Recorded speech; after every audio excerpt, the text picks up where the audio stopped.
Imagine a world without her. His other best-selling books include Obama's America, The Roots of Obama's Rage, What's So Great About America, What's So Great About Christianity, Life After Death, Illiberal Education, and now, which we're going to be talking about today, in a way, before we scheduled this interview, there was no such thing as Charlottesville and so on, so we're going to tie that into contemporary events. The book is The Big Lie, Exposing the Nazi Roots of the American Left. You can find, of course, his book at bigliebook.com. Website is DineshD'Souza.com, twitter.com/Dinesh D'Souza, and we'll put the links to those in the show notes. Dinesh, thank you so much for taking the time today. My pleasure. Good to be on the show. So it's a challenging paradigm, and I remember this when I was a kid first starting to learn about politics. What a brain-bending Mobius strip it seemed to be when they said, well, you see, on the far left, you have communism, and on the far right, you have Nazism or fascism, whereas it seems to me these things kind of curved around and met in the rear of sort of collectivism, tyranny, big government interference in the free market, and so on. So I wonder if you could help people shatter some of that paradigm, because I think it's that kind of thinking that has seesawed us into this ever-escalating state power situation. Well, the notion that communism is on the left and fascism on the right was given a certain kind of visual corroboration when in World War II, you had the Soviet Union, the communists on one side, you had the fascists, Hitler's Germany and Mussolini's Italy on the other side. So this kind of convinced people looking at it that they must be ideological opposites. Now, historically, we know that ideologies that are actually very similar, that differ sometimes on very fine points of doctrine, nevertheless go to war. And they go to war not just over fine points of doctrine, but they go to war over competition for power, for followers, for territory, and so on. Think of the Shia and the Sunni. They're both inside the House of Islam. They've been fighting for centuries. So communism and fascism are both forms of collectivism. They actually differ on a fairly minor point. Communism is always purported to be international.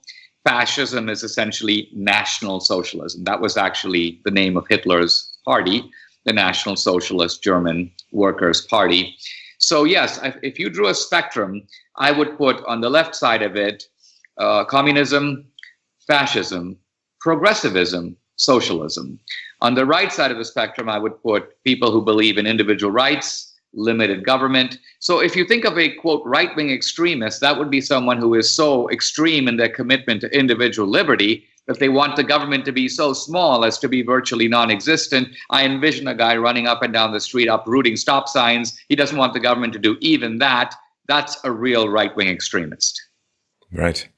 Now, let's talk about some of the roots of fascism. And I want to talk about this before we get into the definition, because I think understanding that fascism was a root of Marxism. And as you point out in the book, Mussolini, in watching Italy's invasion to get some resources from Libya, recognized that the people in Italy responded much more to nationalistic fervor than they did to sort of this internationalist class fervor. And that's one of the reasons why, and Stalin did this later on, of course, he began to root his collectivism more in the nation state rather than in the class. But I wonder if you can help people understand just how deep the roots into Marxism the supposed fascist movement goes. Well, the reason this is very important, because this is a part of the origin of fascism that the left has suppressed. The progressives in academia have tried to make sure that this story does not get into the textbooks, because fascism is an outgrowth of Marxism and of socialism. At the end of the 19th century, a lot of intelligent Marxists were scratching their head because the prophecies of Marx weren't coming true. Marx had predicted the outbreak of communist revolutions in countries like England and Germany, and this just wasn't happening. So the smart Marxists said, something is wrong with Marx. We need to modify Marx. We need a kind of new Marxism, if you will, for the 20th century. And out of that came two offshoots: Leninist Bolshevism, itself a revision of Marxism, and Mussolini's fascism. Mussolini was, in fact, a Marxist, the most famous Marxist in Italy, along with Gramsci. And Mussolini was the editor of the Socialist Party magazine. So that when Mussolini became a fascist, it was seen as a leftist move. Shortly after Mussolini's march on Rome, establishing the first fascist regime in the world, Lenin sent a telegram of congratulations. Why? he recognized Mussolini as a fellow revolutionary of the left.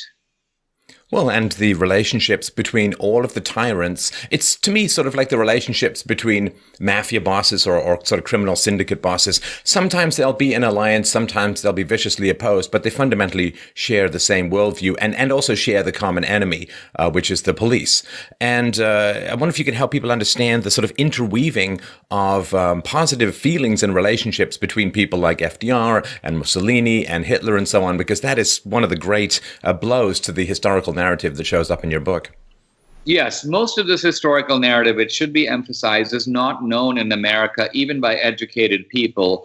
Why? Because the progressives coming to power in academia and the media after the war, this is after World War II, once fascism had been permanently discredited with the reputation of Holocaust, these progressives go, all this history that we know, we don't want young people to know. If they did, progressivism would suffer a blow from which it would never recover. So we've got to make sure that this stuff is left out of the textbooks. Now, what we're talking about here is the deep and intimate connections between the Democratic Party and the progressive left on the one hand, and fascist Italy and early Nazi Germany on the other. These connections, before I started this book, I thought that they were mainly in the form of analogies. So, for example, in America, we had the Ku Klux Klan, 3 to 5 million members in the 20s. The Nazi brown shirts over in Germany, they had 3 to 5 million members. Both are paramilitary organizations. Both are majorly into costumes. Both practice racial terrorism. Both have a kind of vulnerable minority to pick on. Blacks in the case of the Klan, Jews in the case of the Nazis. Both are the extension of an actual political party. The brown shirts are an extension of the Nazi party. The Klan is the extension of the Democratic Party. So I saw these analogies, but what I didn't realize is that there were actually more intimate connections. The Nazis are actually drawing on the American Democratic Party and American progressives to implement some of their most destructive and genocidal schemes. Oh, let's talk about that, because that's a fascinating part in the book. How the Nazis, when looking to draw up their racial purification laws, looked at the Democrats in the United States, but they said, well, they go too far. Let's pull it back. I mean, this is something that, again, would blow the narrative right out of the water were it more widely known, which, of course, is why you wrote the book and why we're having this conversation. Well, I have to credit the Yale historian James Whitman for discovering this, but Whitman is himself a leftist, and he tries to cover up the significance of his own findings by not blaming the Democrats, but just by blaming America. America is to blame. Now, here's what he's talking about. He's talking about 1935, when the Nazis, the senior Nazi officials, the head of the Justice Department and so on, who are drafting up the Nuremberg laws, which would turn Jews into second-class citizens. These are laws that would segregate Jews into ghettos, forbid intermarriage between Jews and other Germans, confiscate later the property of Jews. So these Nuremberg laws, it turns out, were directly based on the blueprint of the Democratic Party laws in the Jim Crow South. It should be remembered that every segregation law in the South was passed by a Democratic legislature, signed by a Democratic governor, enforced by Democratic officials. This is why Whitman ultimately is part of the big lie. He's trying to put the blame generically on America when it falls squarely on the Democratic Party. But yes, the Nazis basically take the Democratic laws, they cross out the word black, they write in the word Jew, and they're almost home free. But then, what you alluded to, one of the Nazis raises a very interesting question. Who is a Jew? He points out that there's been intermarriage over the centuries between Jews and other Christians. So how do you decide if somebody who's a quarter or half or three-quarter Jewish, do they qualify and count as Jews? So the Nazis then once again turn and say, well, how do the Democrats solve that problem in America? And they discover that in America, the Democrats have the one-drop rule. The one-drop rule is basically if you have any discernible trace of black ancestry, even one drop theoretically, you're black. And the Nazis look at each other and they decide, they go, that's too much. In other words, here are the Nazis saying the Democrats are too racist even for us. we can't say that if you have one drop of Jewish blood, you're Jewish. So in the end, the Nuremberg laws required, in order to be Jewish, you have to have 3 Jewish grandparents, and then some other considerations are added about how orthodox you are in practicing and so on. But bottom line of it is the Nazis took a softer line on the question of defining racial identity than the even more racist Democrats. Yeah, I think that's quite fascinating as well. And there also is a very strong attempt to, of course, separate these two ideologies and place them in opposition as a way of, I guess, obscuring their common roots. And we can see, of course, this going through Wilson, and as you point out, FDR and some of the other American presidents on the left or from the Democrats, and how much they seem to follow the fascist model of controlling business while still allowing for nominal private ownership.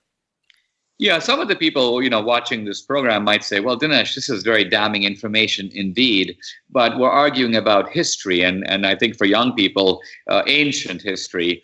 What does this matter today? And I would say, listen, first of all, the ideology of the Democratic Party now, its economic ideology, is essentially indistinguishable from fascism. It's actually closer to fascism than it is to, say, Marxian socialism. Consider this. Socialist countries like to nationalize private industry. In my native country of India, the socialist governments since the 1940s would take over the banks. They would try to take over the energy sector. They tried to own the airlines and so on.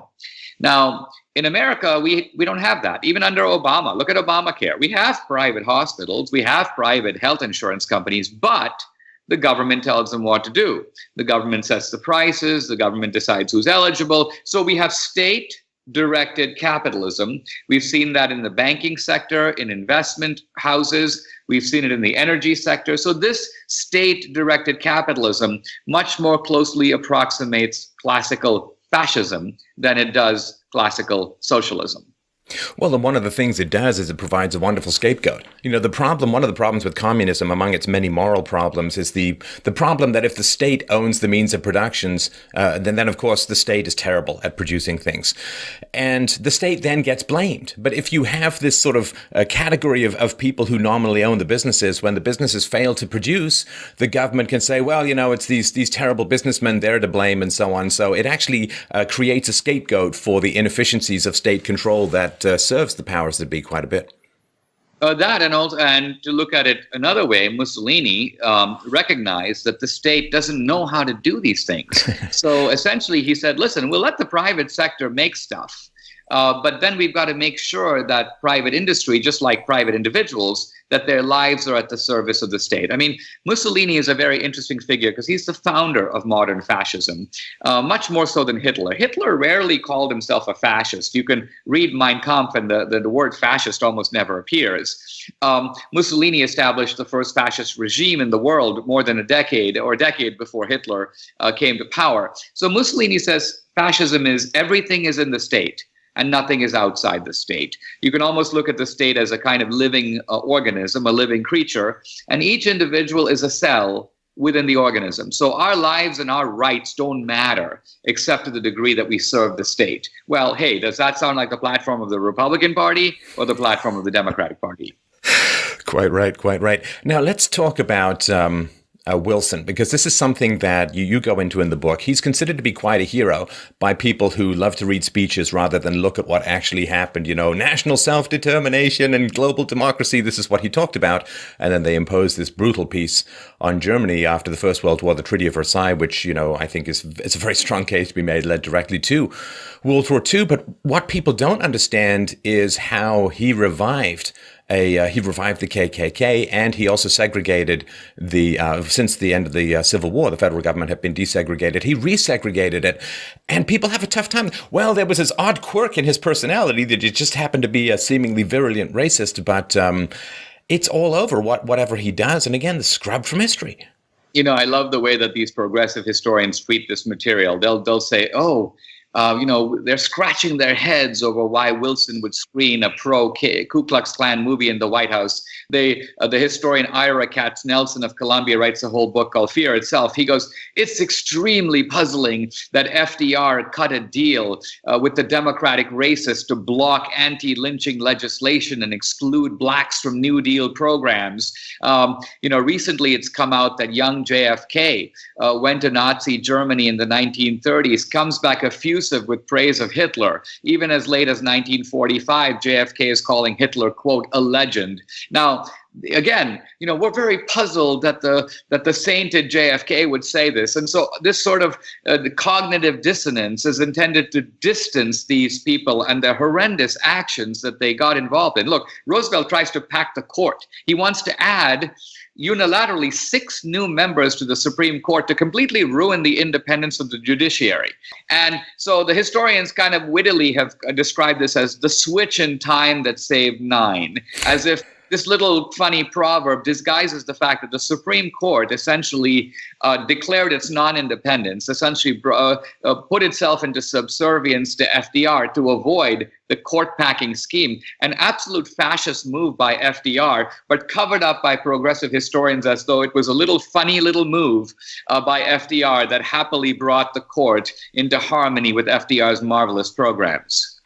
Well, it's a funny thing, too, because that's becoming so lost in time, Dinesh, that I don't think people remember that there was a time in America where your right to property was considered as sacred as your right to free speech or your right to own a weapon and so on. And I really think, as you make this very strong case, it was in the 1930s that really fell apart.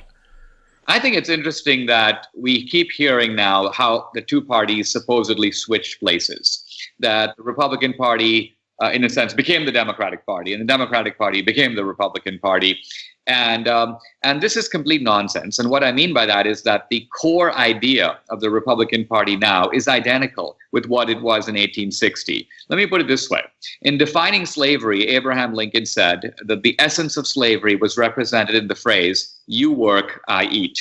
For him, the essence of slavery is stealing another man's labor. You make him work for you, in a sense, for free. You take the fruit of his labor. So Lincoln defined the Democratic Party as the party that steals other people's labor. And he defined the Republican Party as the party where you get to keep your own stuff, the fruit of your earnings. As Lincoln puts it, the hand that makes the corn gets the right to put the corn into its own mouth. Now, I ask you, is not the platform of the Republican Party today essentially the hand that makes the corn should put the corn into its own mouth? And is not the platform of the Democratic Party today, "You work, I eat"? Number of slave owners who were Republicans by the time of the Civil War. What was that number? That number was, in fact, 0. All right, now let's just take a pause. I want that goose egg to roll around in people's brains for a little bit. Number of Republicans who owned slaves, 0. Number of Democrats? So on the eve of the Civil War, there were, in fact, 4 million slaves in America, and every one of those was owned by a Democrat. The reason I got into this, by the way, is, the left was saying to me, well, Dinesh, you're talking about history, the Republican Party, the anti-slavery party, the Democrat, but there was a lot of blame to go around, wasn't there? And I said, no. Actually, no. The slavery debate was straight out between the pro-slavery Democratic Party, by the way, in the North and the South, and the anti-slavery Republican Party. The reason this is significant is that after the war, the Democrats launched a massive campaign, which progressives have sort of continued to today, to shift the blame from the Democratic Party to the South. Because by shifting it to the South, by making it a regional culpability, now they get to go from city to city, pulling down Confederate monuments and so on. The South has to take the blame, but the blame more squarely belongs to the Democratic Party. Most Southerners did not own slaves. Most Confederates did not own slaves. Robert E. Lee is an ambiguous figure, a lot of good things about him, a few bad things about him. He was not half a bad guy as most of the Democratic presidents of the last 200 years. Right.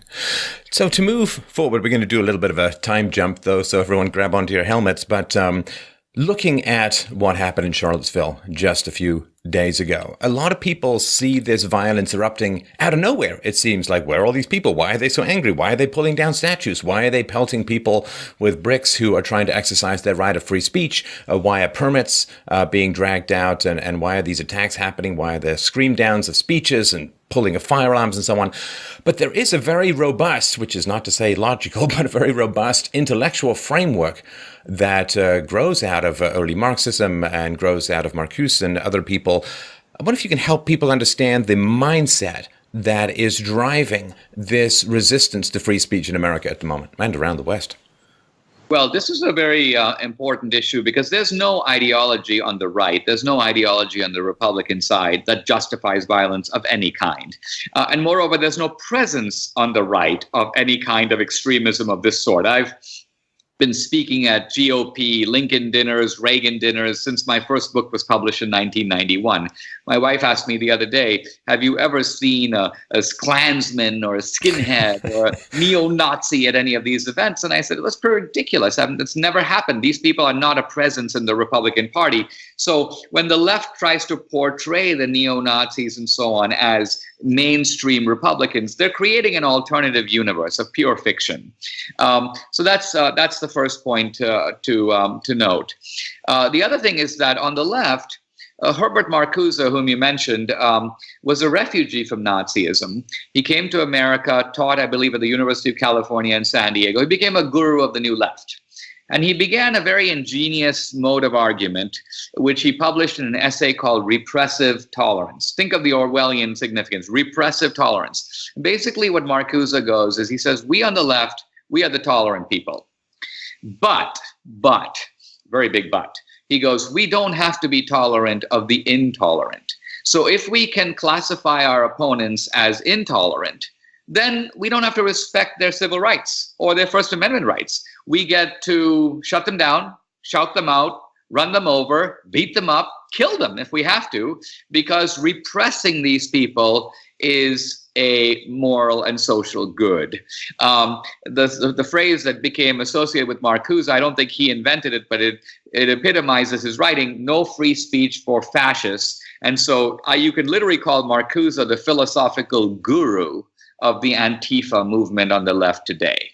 Well, and they believe, I think very strenuously and sometimes violently, they believe, of course, that the disasters of Nazism arose from the public dissemination of particular ideas, and therefore it is a matter of elemental self-defense to prevent the spread of those ideas by any means necessary, because they are a toxicity that causes the deaths of millions and represses and concentration camps and Holocaust and so on.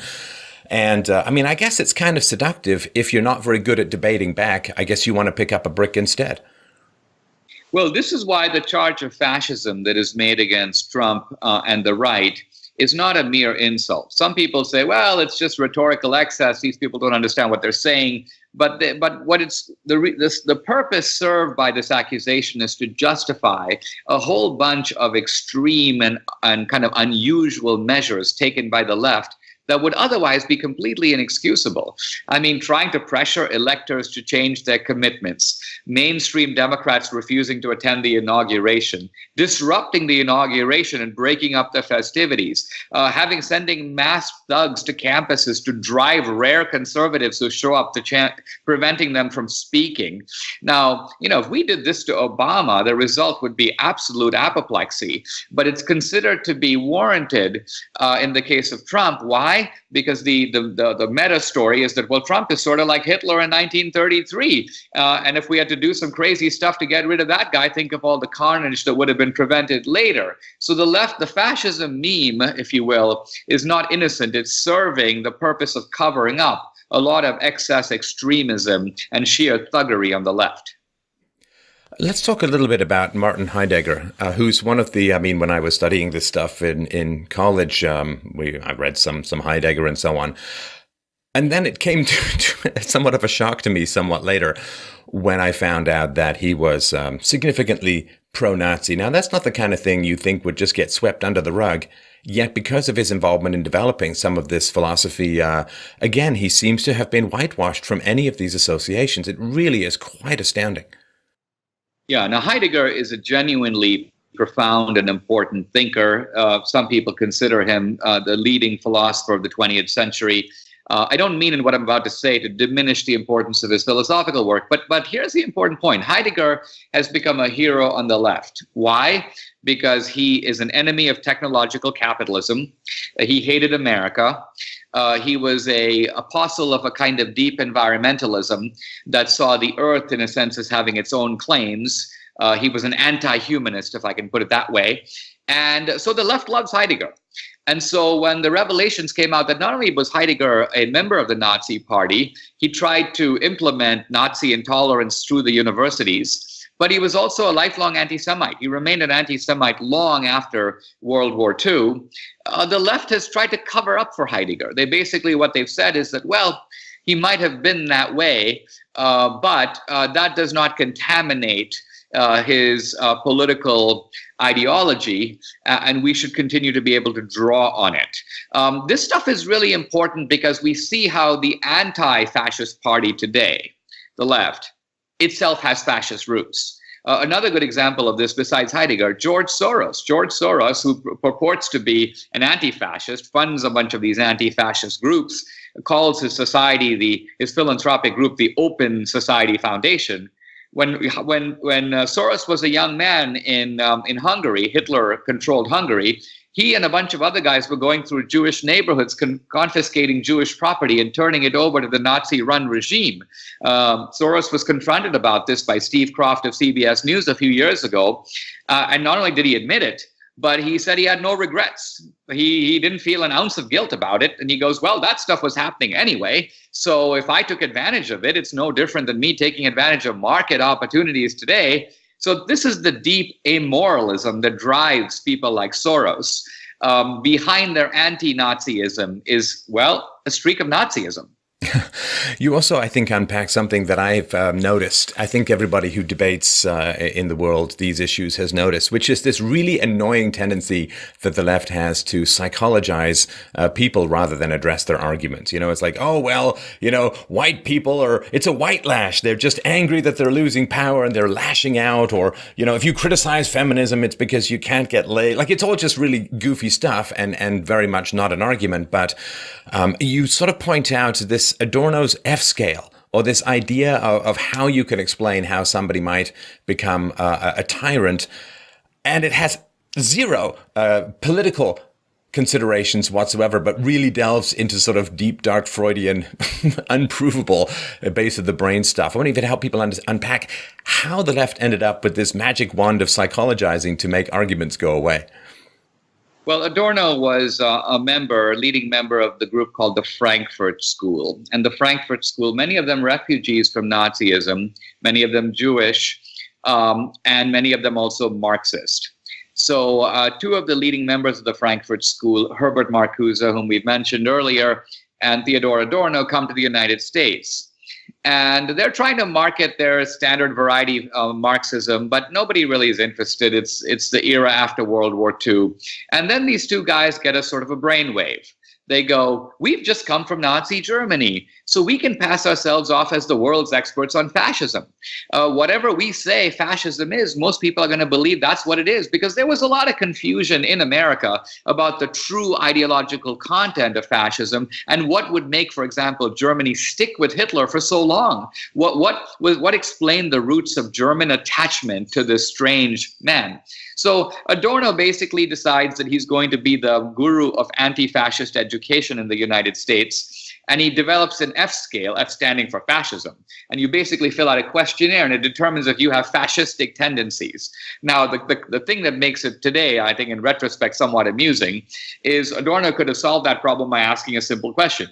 Do you support the strong centralized state controlling the economy and people's lives? If you answer yes, you've got fascistic tendencies. If you answer no, you don't. But instead, Adorno ignores that question, the most important question, and he invents 10 irrelevant questions. He says things like, do you think, for example, that men should be able to tell women what to do? Do you think, for example, that children should show unquestioning obedience to their parents? He essentially converts fascism from what it really is, the ideology of the centralized state, to essentially an ideology of what Adorno considered to be sexual repression. So the bohemian becomes an anti-fascist. And if somebody believes in conventional sexual morality, they become the ultimate fascist. Now, of course, what makes this whole thing super dumb is that the actual sexual attitudes in fascist and non-fascist countries at the time were identical. It's not exactly like the Germans were super sexually repressed, but the English were not. Or the Italians, to take a cliche, right? Exactly. So my point about this is that today it's easy to be scornful of all this, but the F scale served an important role in the 50s in the big lie, in taking the actual meaning of fascism, stripping it of its ideological content, and making new definitions of fascism, which are used to this day to try to flay Donald Trump. Fascism is confused with nationalism. Fascism is assumed to be something like, hostility to immigrants. Well, Hitler wasn't hostile to immigrants. The Jews weren't immigrants. They were Germans. The line that Hitler drew was inside of Germany between the Nordics and the Jews. This was not Trump's division between natives and immigrants. Oh, Hitler loved new people coming into Germany, which is why he kept expanding Germany, so to speak. He was going out and absorbing millions of people. I guess you could consider them a kind of immigrants if the country moves to absorb you. It's not that dissimilar. And this is also interesting as well, because it was one of these materialistic clubs that was used against traditional morality and against the Christian restraint of, wanton or licentious sexual behavior, which has, served as this ideology of sexual gratification has arisen, served to undermine the family, promote illegitimacy, dependent on the state, all that kind of useful stuff. Because if it's like, well, I believe with Freud that sexual restraint is one of the foundations of civilization, aha, you're a fascist. And it became kind of cool and hip to have these, flea bag orgies that spread STDs like wildfire. Well, I'm about publishing an article in Breitbart about this in the next couple of days. But here's the thing. The Nazis were actually not that way at all. The Nazis were actually bohemians. And, Hitler had a mistress, Eva Braun. He married her literally the day before the two of them committed suicide. Mussolini was notoriously promiscuous. Himmler was a vegetarian who was obsessed with natural farming. In fact, he would go to Auschwitz mainly to taste the milk. There was a milk farm at Auschwitz. And Himmler was obsessed with the quality of the milk. And so these Nazis were crazy characters. When Hitler showed up to get rid of these brown shirts, most of the brown shirts were having a gay orgy when Hitler showed up. He shows up at this hotel. The rooms keep opening, and the brown shirts keep coming out two by two. In fact, one of the guys named Heinz jumps up totally nude and says, "Heil Hitler." And Hitler basically says to him, "If you're not dressed in 5 minutes, I'll have you shot." So again, this does not exactly sound like what happens at the National Review or the Republican National Convention. You're much more likely to see it at the Democratic National Convention. Well, and also when one of the Nazi leaders was saying, this gay thing in the brown shirts not doing us a lot of good, Hitler's like, whatever they do, I don't care. In the privacy of their own bedroom, what matters is that they're an effective fighting force. I guess he went more Sparta than middle century U.S. military, and that's something to remember as well. Yeah, I think when we look today to try to trace the fascism that is in the institutions now, look, first of all, what the left is so determined to do, the reason they want Trump to call out the white supremacists is they want to put all the attention on these ragtag guys who have very little influence in American society. The white supremacists don't have the power to keep a book out of a library. They don't have the power to decide what students read. They can't drive conservative or liberal speakers off the campus. They just don't have that kind of power. And sorry to interrupt, but they don't own the media. They don't own academia. They don't own the mainstream news outlets. They are inconsequential in the larger sphere of, it's not even David versus Goliath. It's like flee on a distant mountain versus Goliath. And that's why Goliath is trying to take his own fascism and impose it on the flea, because the more dangerous fascism in America today is in the institutions. It's not even Antifa. It's the Hollywood boss who gets to say who works in the industry. It's the dean who controls $1 billion endowment who gets to exclude a whole swath of conservative thought from the campus. It's the ability of the media to bludgeon people into submission, to threaten to humiliate them and destroy them and make them pariahs if they don't pay obeisance to the prevailing ideologies. The Nazis call this Gleichschaltung, which means coordination, but it really refers to beating the whole society using the institutions of culture, media, film, the state, against your opposition to make them cower before you. And that's what's going on right now. The reason Trump is such a renegade is he refuses to cower before these guys. Mitt Romney will cower. McCain will cower. Conservative intellectuals are perfectly happy to do genuflections, but Trump won't do it. And I think he's stronger for it. Oh, yeah, no, I mean, there was a tweet that basically was Mitt Romney just yesterday basically put out a tweet saying, yeah, I'm pretty much fine with Antifa because I consider them anti-fascist. And it's like, well, that's not great. Now, let's close off, Dinesh, if you don't mind, with just talk about some solutions. Having identified these challenges, what is it that people can work towards to try and turn this around? Well, the first solution, I think, is to be informed. And I don't mean be informed in a generic sense. I mean, have at your disposal, in your quiver, the arrows to shoot down the big lie. In my last book and movie, Hillary's America, I tried to shoot down the race card, show how bogus it is. It's the Democrats transferring responsibility for their own bigotry onto the Republican Party, which tried to stop them. This is going on again with the fascism card. The real fascists are on the left. Fascism is a leftist ideology. They're trying to project it onto the right. You need to have the weapons to be able to shoot them down. Second, I think we need to enforce the law across the board. Sure, the white supremacist who plowed down that poor woman, he's going to get his comeuppance. I'd like to see the felony rioters from the inauguration, more than 200 of them, including 11 journalists arrested for rioting. Look, that carries 5 to 10 years in prison. And yet from the left's point of view, going back to the 60s, they feel like, oh, I'll spend the night in jail. I'll be out in the morning. I'll then be on MSNBC, But I think we need to say, no, the law should be enforced across the board. And once we start handing out some 5 and 10-year sentences, some of these Antifa guys will think twice. Right, right. And I wanted to also, the only criticism I had of the book myself was that, when I'm going to do one of these interviews, Dinesh, I go through and I highlight what I think are the very important things. Here's the only criticism I had, that there was very little to not highlight. Like, I'm looking at my notes here and they just go on and on and on. And so I really wanted to point out to people that this book is packed full of, I've been studying, I guess you could say, the blue pill or red pill history for decades. And I was still blown away by some of the information that you've managed to put together. So I really want to urge people, go out and get this book. It will make you a very fascinating dinner party conversation. You might even get to finish your second course before being thrown out into the street.